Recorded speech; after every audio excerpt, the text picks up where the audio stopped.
Hello traders, welcome back to channel.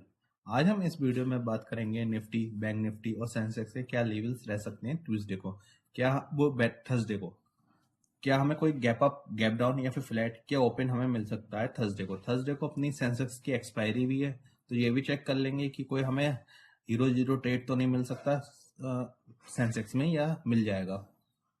तो चलिए चलते हैं मार्केट पे। जैसा कि कल बताया था, अपना वेडनेसडे का दिन गैप अप के बाद एक अच्छे, अगर गैप अप खुलता है तो 23,000 को ब्रेक करेगा तभी कुछ हो सकता है, वरना हम वापस नीचे आ जाएंगे। तो यही होता वो मार्केट में नजर आया।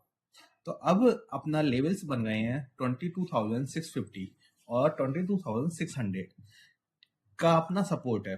तो जिस समय ये वीडियो बन रही है उस समय यूएस मार्केट एक पॉजिटिव स्ट्रेंथ के साथ ट्रेडिंग कर रहे हैं, यूएस फ्यूचर्स। अब अगर कोई अच्छी न्यूज आती है तो ये पॉजिटिवनेस और आगे बढ़ सकती है, वरना नेगेटिव हो जाएंगे मार्केट और या फिर साइडवेज भी हो सकते हैं। और अपना थर्सडे को है सेंसेक्स की एक्सपायरी, तो एक हमें वो भी चेक कर लेंगे आगे आने वाले टाइम में। तो ये है अपना 22,600 का अपना निफ्टी का सपोर्ट है अब थर्सडे के लिए। उसे ब्रेक करेगा तो 22,440 और 450 के आसपास तक जाएगा। उसे ब्रेक करेगा तो 22,270 और 22,050 के आसपास तक जा सकता है। अगर बेकार न्यूज आती है कि अगर डील नहीं हुई, पीस डील नहीं हुई, ये सब कुछ नहीं हुआ, तो फिर हम 22,050 के आसपास जाते हुए नजर आएंगे थर्सडे वाले दिन, एक्सपायरी के दिन सेंसेक्स की।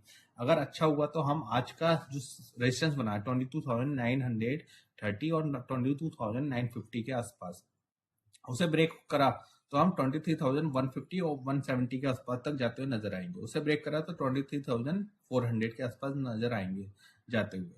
तो ये है अपने लेवल्स। और एक कल हमें अगर अच्छी न्यूज आती है तो हम एक अच्छी खासी रेजिस्टेंस के पास खुल सकते हैं, गैप अप ओपनिंग हो सकते हैं। लेकिन अगर कोई न्यूज नहीं आती तो हम नीचे जाते हुए नजर आएंगे। चलते हैं बैंक निफ्टी पे।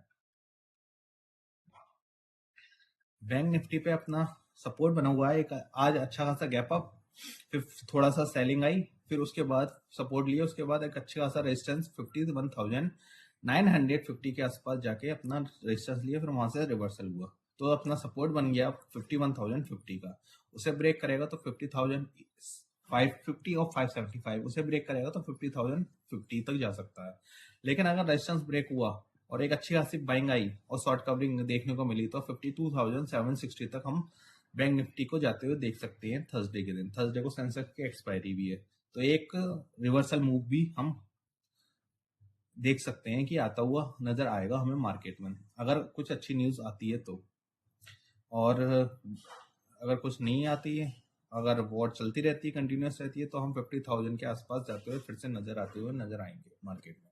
अब चलते हैं सेंसेक्स पे। सेंसेक्स पर लेवल्स और चेक कर लेते हैं अपना। और सेंसेक्स की कल एक्सपायरी भी है, तो उस हिसाब से एक गैप अप, फिर फॉलो ऑफ सेलिंग, फिर सेलिंग आती गई है, बुकिंग होती गई और सेलिंग आती गई। अपना सेंसेक्स का सपोर्ट है 72,700 और रेजिस्टेंस है 73,600। इन दोनों के बीच में होगा तो हम कोई ट्रेड नहीं करेंगे कल। अगर हमें ट्रेड करना होगा तो एक हम 73,600 और 700 के ऊपर ही ट्रेड करेंगे, जो हमें 74,300 और 70 एक अच्छा खासा हमें एक्सपायरी मूव मिल सकता है, जो हीरो जीरो बना देगा हमें। 75,250 तक जा सकता है मार्केट।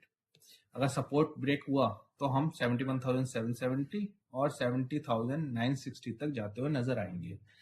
सेल और नाइस का तो मार्केट है ही, जब तक अपना निफ्टी 23,500 के ऊपर नहीं जाती तब तक मार्केट अपना सेल ऑन राइज का है। ये हैं लेवल्स जो हमें एक्सपायरी के दिन थर्सडे को काम आ सकते हैं सेंसेक्स में। तो चलिए मिलते हैं थर्सडे को, जब तक के लिए बाय।